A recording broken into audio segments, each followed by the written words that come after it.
সিংহ আর শিয়ালের অহংকার। একদিন বনে এক সিংহ আর শিয়ালের মধ্যে তর্ক শুরু হলো। সিংহ গর্জে উঠল আর বলল, আমিই শক্তিশালী, আমার গর্জনে গোটা বন কেঁপে ওঠে। শিয়াল শান্তভাবে বলল, হ্যাঁ সিংহ মামা, আপনি শক্তিশালী ঠিকই, কিন্তু শক্তির চেয়ে বেশি দরকার জ্ঞান আর বিনয়।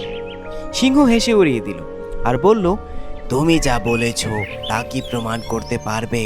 আর যদি প্রমাণ করতে না পারো তাহলে আমি তোমাকে চিবিয়ে খাবো। তারপর শিয়াল সিংহকে নিয়ে হাঁটতে লাগলো। হাঁটতে হাঁটতে শিয়াল সামনেই শিকারীর জাল দেখতে পেল। সিংহ তা বুঝতে পারল না। অহংকারে মাথা উঁচু করে সোজা জালে ঢুকে পড়ল। আর সিংহ আটকে গেল আর গর্জন করতে শুরু করলো। শিয়াল দূর থেকেই সব দেখছিল।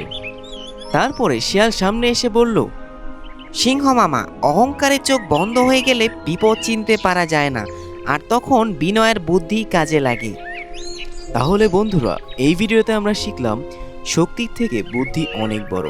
তাই সবসময় শক্তি দিয়েই সব কাজ করা যায় না, মাঝে মাঝে বুদ্ধিকেও কাজে লাগাতে হয়। তো বন্ধুরা, ভিডিওটি ভালো লাগলে চ্যানেলটি লাইক সাবস্ক্রাইব করে দেবেন।